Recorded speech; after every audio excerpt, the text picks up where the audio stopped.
Currently sitting at 4th in the Western Conference, the Los Angeles Clippers have been one of the surprise teams this season.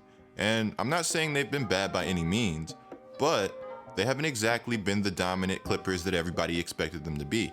At this time of the year, I'm sure everybody had the Clippers sitting on top of the Western Conference, if not the entire league. We all know who's on top of the Western Conference right now. It's LeBron James and the Los Angeles Lakers. And LeBron's been flat out dominant to start the year. The talks of being washed, the talks of being old have slowed down. Everybody has seen what LeBron James is still capable of. He showed us his highlight dunks. He showed us his flashy passes. He showed the ability to still be able to dominate games in many different ways. I can't emphasize this enough. I talked about this a lot in my previous videos. The Lakers move as LeBron James moves. In one of my older videos, I told you guys that LeBron would have something to prove this season. And it may not be to everybody in the NBA, but it would be more of a personal goal for LeBron, just to prove everybody wrong. And I said the same for Dwight Howard, who appears to be the happiest that he's been in a very long time. It seems like not long ago, everybody was calling LeBron a toxic teammate, and the Lakers were one of the laughingstocks in the league. Oh wait, that was last season. The Lakers seem like they're having a lot of fun with it as a whole. And I mean, I'm seeing things that I never thought I'd see.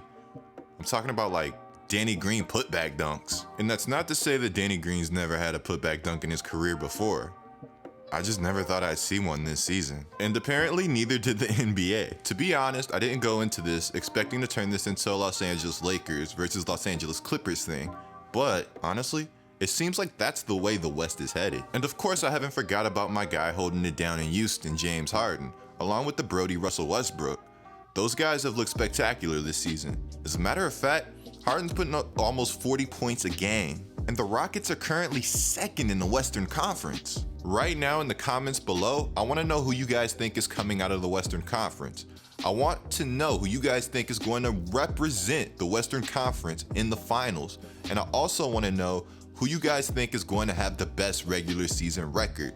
The reason I bring this up is because I really don't think the Los Angeles Clippers are stressing the regular season.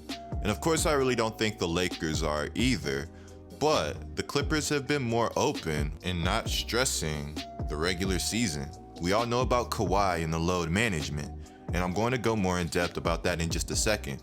But the Lakers, I feel like they are the team that needed to prove something to the NBA this season, and they did.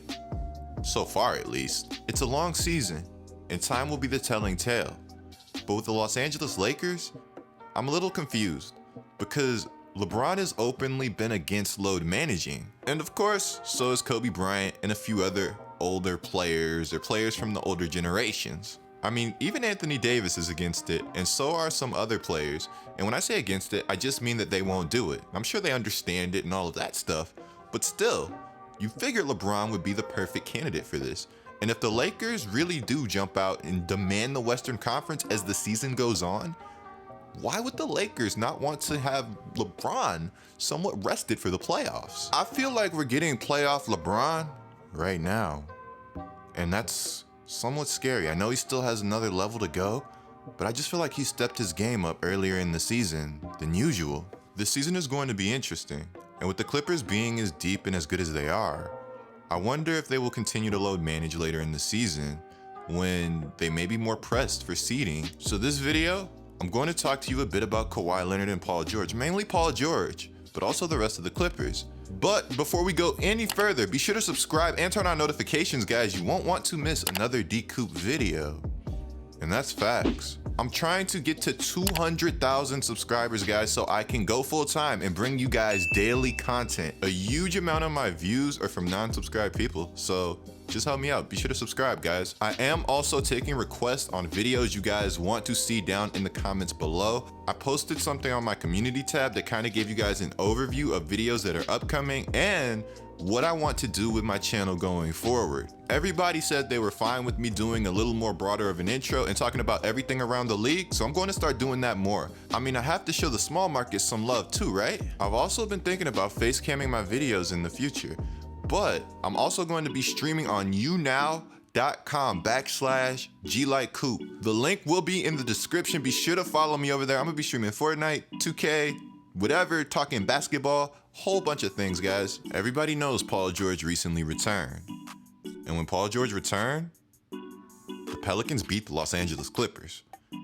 I'm a Pelicans fan, and I was about as shocked as anybody could be. I try to remain as optimistic as possible with the Pelicans, but they were missing Brandon Ingram, Jahlil Okafor, and Josh Hart, and a young guy by the name of Zion Williamson. I know there was no Kawhi Leonard, but the Pelicans have been really bad this season. The Pelicans were 2-8. So again, you could say they're not good. But Paul George in this game looked really good, and he's looked really good every game since he's returned. I think it's really easy for a lot of people to forget that playing alongside Russell Westbrook, Paul George was an MVP candidate last season, and it wasn't a soft case for the MVP. For a large stretch of the season, he was amazing. He averaged 28 points, 7 rebounds, and 4 assists, in which may have not been the easiest system to average those numbers in. The Thunder's offense and spacing were flat out ugly. It was a good gut check game for the Los Angeles Clippers, because the Pelicans really, again, they kind of hit them in the mouth. They out-rebounded one of the most physical teams in the league by 14 rebounds. The Clippers are top 3. Again, the Pelicans sorely needed a win, and Derek Favors was finally healthy and posted a 20-20 game that shocked the league. To tie this all back to what I said earlier, I really don't think the Clippers are stressing the regular season that much. This game moved the Clippers to 7-5, and I still don't think they were that stressed, because they played a Hawks team, and they beat them by almost 50. Trae Young has been sort of a one-man Hawks team himself, but the Clippers shut that out. I can't wait to get started on my video on Trae Young. I've been talking about it a lot, but I think that Hawks team has a lot of problems, and I think Trae Young being this giant band-aid is a really good thing for the Hawks, but also can be a bad thing, and I'll talk more about that in that video. Paul George dropped 37 points against the Hawks. He did so on 10 of 17 shooting, which is 58.8%. He was 6 of 11 from Trae, and he was also 11-11 from the free throw line. Now the thing with Paul George is, I never had a worry on how he was going to fit in with the Los Angeles Clippers. Again, I think he's one of the most seamless plug and plays in the NBA, meaning that you can find a place for Paul George at any time. He's not going to really affect your system in a negative way. He's not going to hurt your system. He does everything so well, and he can be incredibly efficient without the basketball in his hands, while also being a premium defender. And I feel like his defense is somewhat slept on by the majority of the NBA fans. Paul George did this in 20 minutes. 37 points, 20 minutes. I almost forgot. The 33 points that Paul George had against the Pelicans, he got that in only 24. Explosive scorer, dynamite defender, big-time player, needle mover. Paul George even recently hit a big-time shot. Didn't have his most dynamite scoring game, but when the game was on the line, who did they want taking that shot? There were times in Oklahoma City, especially in the playoffs, when I thought that the Oklahoma City Thunder should have went to Paul George more. I mean, there were times he was hot, and he should have been the one closing out the game. Of course, things didn't work out that way, and they may have dropped some games in the process. Without a doubt, he was the Thunder's best scorer, but maybe it just wasn't his team. After getting his pocket pick and Chris Paul flopping, he did a great job bouncing back and knocking down the shot to seal the game. Without a doubt, when Kawhi Leonard and Paul George play together, the Clippers are going to be simply unbeatable. It may take some time to figure things out, but again, I also think Kawhi is another guy that's one of the best plug and plays in the league. And I mean, he might be the best player. Or it could be LeBron, or it could be Giannis. Let me know who you guys think it is down in the comments below. And I also want to know if you guys feel like Kawhi could have made the wrong decision going to the Los Angeles Clippers. The Raptors are near the top of the Eastern Conference, and Pascal Siakam is taking the next step. As a matter of fact, he's taken a huge leap. He looks like the next bona fide superstar. And I'm talking a two-way. I'm talking about like Kawhi Leonard. Could you imagine if these two were already on a team and had already won a championship? You guys know I like to get my jokes in from time to time. But I mean, seriously, could you imagine this Raptors team with Siakam taking a step forward, taking this giant step, and Kawhi Leonard? Siakam was good last season, but the rate at which he's improved is just absurd. We need like a most improved player of the decade award for this guy.